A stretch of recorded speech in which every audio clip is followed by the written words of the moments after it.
Good evening, and welcome to one of the most mysterious sleepscapes. Tonight, I'd like to tell you a real story that happened a long time ago when I moved into my grandfather's apartment.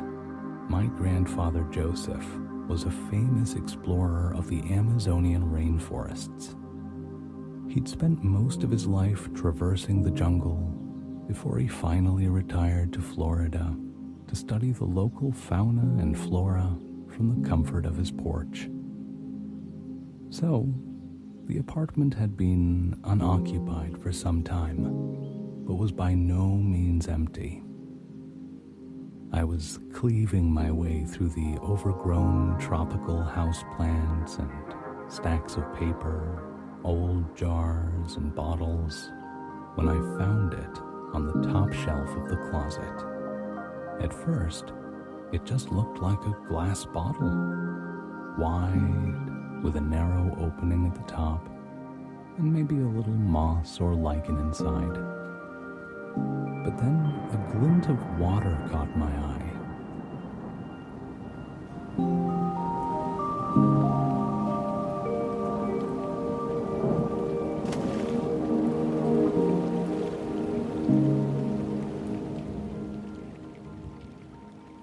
Real water was flowing inside the bottle. I thought, at first, that it was condensation. I rubbed my eyes and looked closer. It was tranquilly cascading over the bare, ragged rocks.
mysterious fluorescent glow was reflecting in the rocks. As I wiped the dust off the glass, I could make out, rain. It was raining. Inside that bottle was a tiny little ecosystem with its own weather. I leaned in, peering at the tiny, spreading tufts of moss on the rocks.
It was so beautiful and unexpected, and despite all the unbelievable stories I heard my grandfather tell, I still couldn't understand how it all worked. One of the first things I noticed were the lilies growing in the water.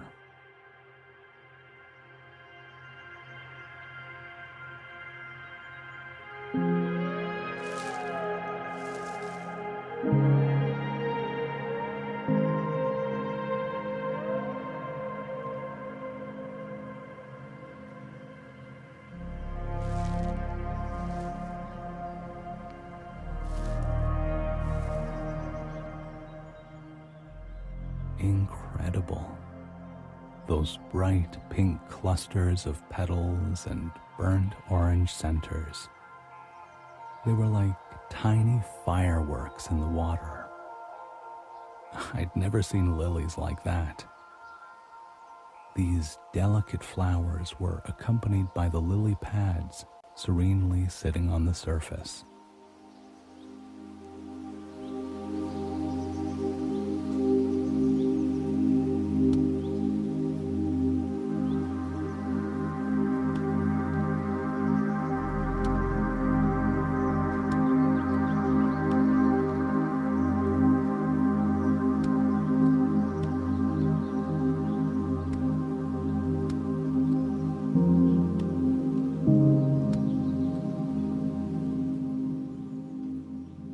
How calm and still they were, unmoved by the circular ripples of raindrops on the surface around them. And stretching out to the side of the bottle was another plant with two large heart-shaped leaves that seemed gigantic compared to the lilies.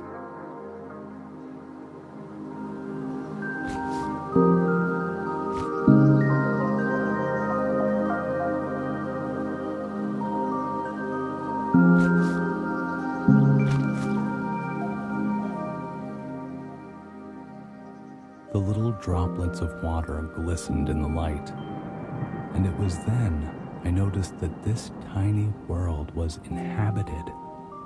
It must have been, even though I couldn't actually see any creatures, because signs of life were everywhere. First, it had just seemed like a jumbled mess of moss and stones. But then, I noticed 3 tiny structures standing on the bases of the roots of felled trees.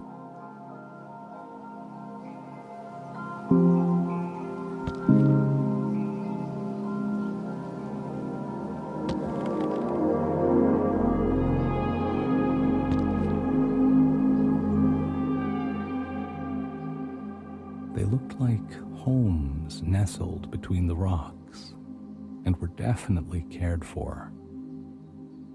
They had a simple platform with circular walls and one small opening.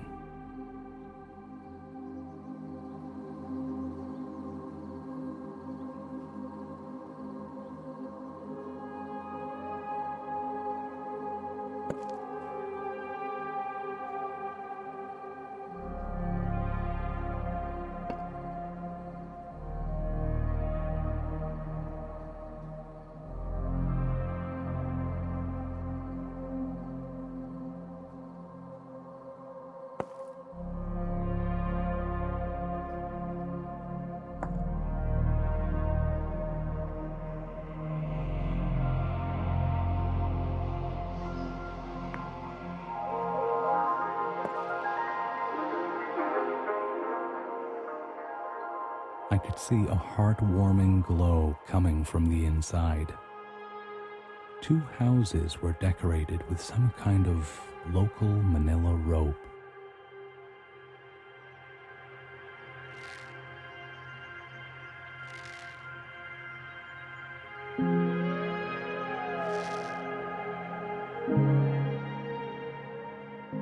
And each of them was topped with a miniature bamboo roof, perfectly designed to let rain slip right over the buildings.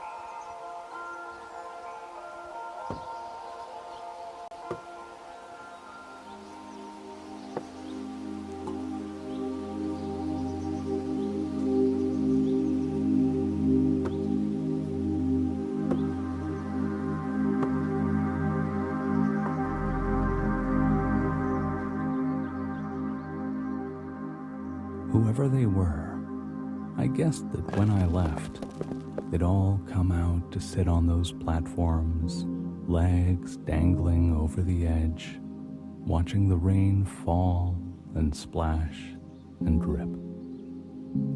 Every little detail of the place spoke about its serenity and composure. There were pyramids of small, smooth pebbles that were placed either side of the waterfall, framing it and contributing to the sense of tranquility.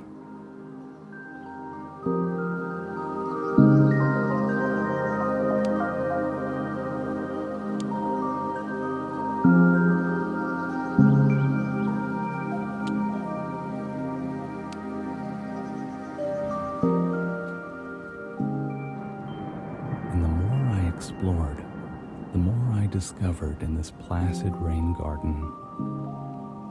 Broad like bonsai, the canopies of 2 pocket-sized trees resting on the rocks were shielding the ground below.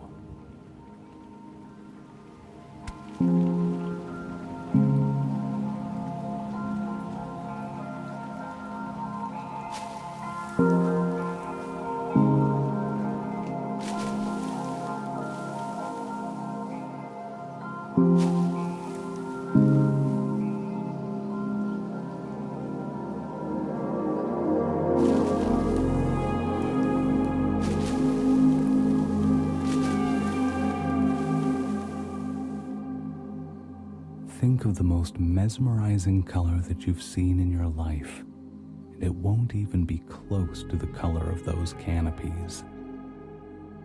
Their roots grip the rocks, unmovable, like they'd been there for an eternity.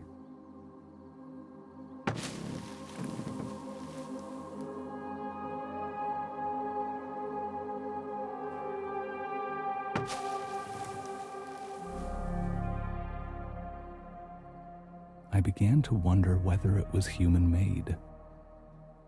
Had my grandfather designed this diminutive garden? Had he planted all these tiny shrubs?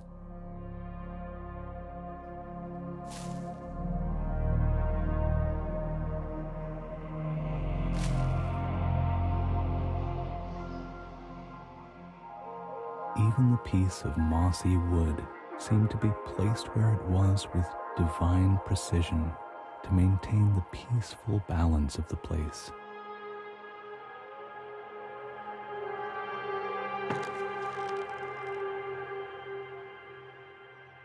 And there was one last thing that had become really obvious. In fact, as soon as I started to really examine the rain garden, it stood out like a sore thumb. At the top of the waterfall sat a majestic temple with a base like the houses, but slightly different.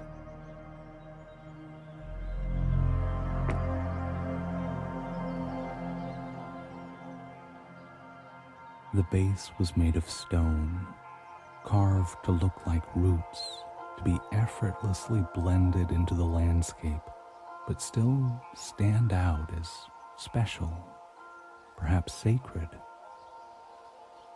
The temple had a platform as well, with pillars and windows looking out in all directions.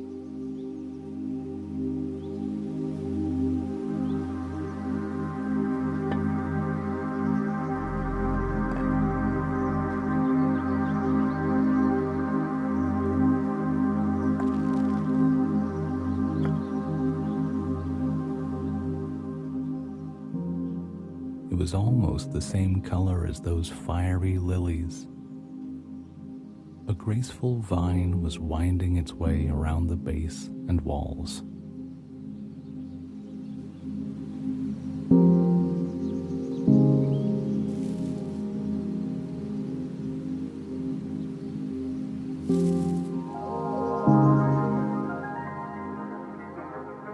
But the temple wasn't topped with bamboo.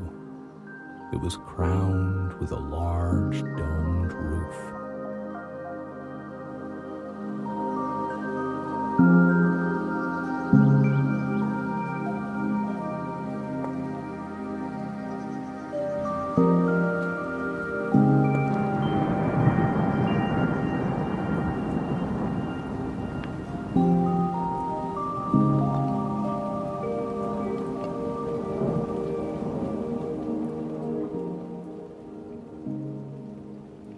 Such a fascinating place.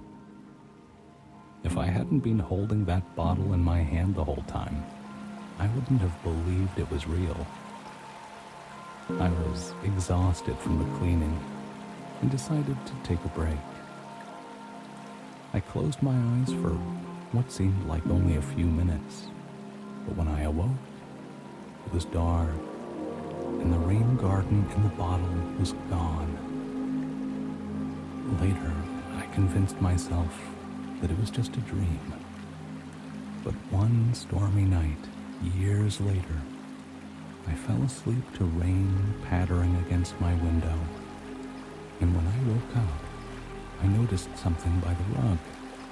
A single, tiny, vivid lily, almost like a firework.